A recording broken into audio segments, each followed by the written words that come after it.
Hi guys! Welcome to my second vlog. So for today's video, maghahanap tayo ng makakainan dito sa Dasmariñas, Cavite. So ang oras ngayon ay nasa bandang 4 PM I think.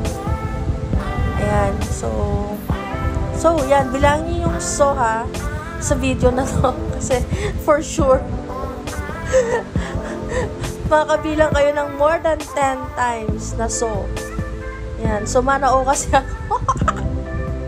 Ayan. So, itutuloy na natin yung ating trip. Okay. Nagda-drive ngayon si Boyfie. So, siya yung ating leader. Kung saan siya makarating. Eh, di doon tayo. Tingnan natin kung maganda yung magpipili ng kainan. Nandito na tayo ngayon sa San Marino City, sa Salawag. Ito na yung ginagawang kalsada. Medyo patapos na siya. Mabilis na silang gumawa dito eh. In fairness. Yan. So, may mga island na dito. Tama ba, Beb? Island ang tawag yan. Nasa middle ng kalsada. Center Island daw pala. Yan. Snake Road. Snake Road na tayo. Ang Sania. Yan. May coach tayo dito. So, Snake Road, ito yung papuntang Sania Resort. Maganda naman doon. Visit nyo. Sania, baka naman. Sorry. Ayan, so nandito pa rin tayo sa Snake Road. Snake Road kasi medyo paliko-liko yung daan. Yung looban. Actually, hindi ito yung Snake Road eh. Yung Snake Road doon yung nasa loob ng nito, yung nasa, nakikita yung pader na yan, yung loob niyan, yan yung Snake Road. Tama ba? Yun. Ayan. So, nag-agree naman si Boyfie. Ayan. Nakang naghanap ng gagamba dati. Gagamba? Talaga ba? Gagamba. Buti hindi siya tinuklaw ng ahas nung naghanap siya ng gagamba. Ayan, swerte nga. So, actually, ito talaga yung area kung saan siya, nakineme route. Anyways, forget it. Ayan. So, nakalagpas na tayo ng Snake Road. Ito na yung palabas naman. Ito yung daan. Pagkalabas natin dyan, yan na yung Salitran Road. Orchard. Oo. Yan. So, Salitran. And then, Yupeco muna yung ano ba tawag doon? Sa electricity. Okay? Sorry guys kasi hindi ko medyo kabisado yung yung lugar na to. Kasi bagong salta lang talaga ako dito sa Salawag. Electric Company, Abheco, Upeco. Ayan. So, dito din, madadaanan natin yung sinasabi kong Sania Resort. Ayan. And then, yung magandang coffee shop, yung Tinatangi. Hindi natin siya makikita actually. Yan yung Sania. And then, yung Tinatangi, yung yung gate lang. Nasa looban kasi yan, pero maganda doon in fairness. Nakadalawang train na ata kami. Yan. Okay, medyo malayo-layo pa actually yung Salitran Road. Siguro mga 500 meters pa. So, yan. Nakailang zona kayo guys? Marami na ba? Hindi mga toto. May atay-atay dyan eh. Ayan. Yung weather ngayon, okay naman. Ayan, so nandito na tayo sa Salitran. So, medyo na-skip yung video. So, nandito na tayo sa Salitran Road. Madadaanan naman natin dito yung Orchard. Yan yung golfing area. Tama ba? Golfing area? Yung Orchard. Ayan.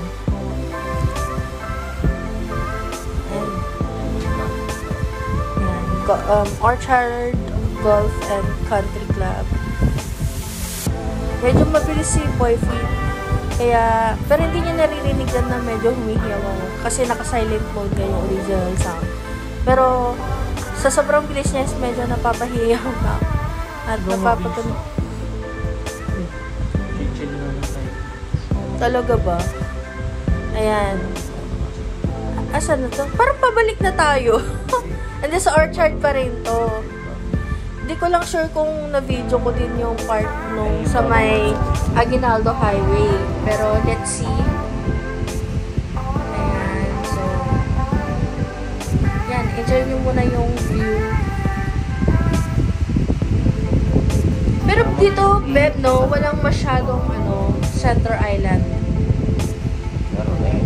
Pero hindi masyadong, kasi yung... Wala ba kasi?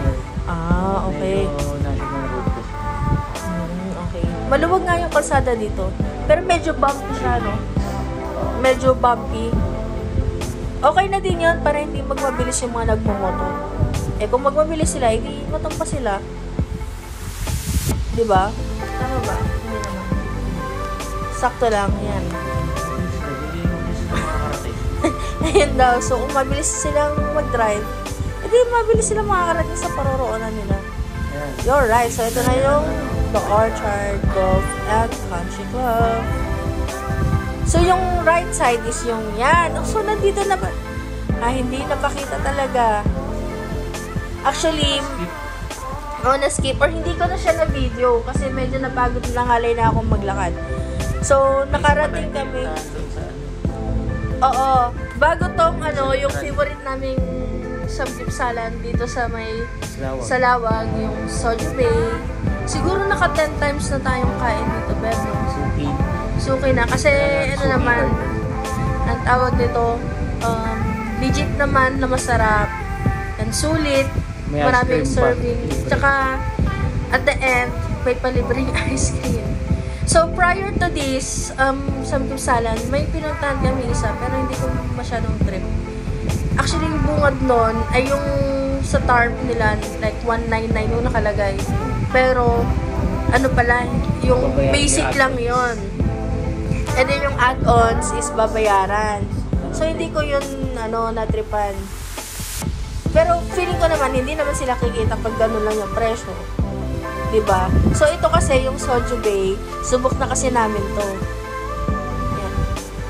Masarap na, marami pang, mga side dishes. Legit talaga, guys. Like, naka 10 times na kaming kain dito. Halos parang twice a week. Kaya medyo lumusog-lusog kami ng boyfriend kong busy sa pagsiselfone. So, pag nagsasamgip kami talaga, guys, ako lang yung, masipag mag-ihaw, maglagay ng mga karne-karne dyan. Tapos si boyfriend, kain lang siya. Siyempre, pagsisibil natin kasi laging pagod yan. Di ba, Beb? Di ba, Beb? Tinutulungan naman niya akong In fairness, itong mga... Sarap lang kumain. Hindi, in fairness naman, itong mga huling kain namin, tinutulungan na niya talaga ako. Hindi niya ako hinayang. Mag-abot ng chopstick. Hindi niya ako hinayang ubusin yung kasi nasasabayan na niya ako sa pagkain. Ayan. At saka, natutuwa lang din ako makita ng mga ganyang pagkain. Namimiss ko na nga yan eh. Kailan kaya ako ulit aayayin ni Beb? Parang may plano ka mamaya. So, weekend pa naman ngayon. Walang magawa. Tutulog kami ng magdamag. And then, sa hapon, sana mapanaginipan kayo na yayain ako nila. Pero wag sana sa panaginip. Wag naman sa panaginip.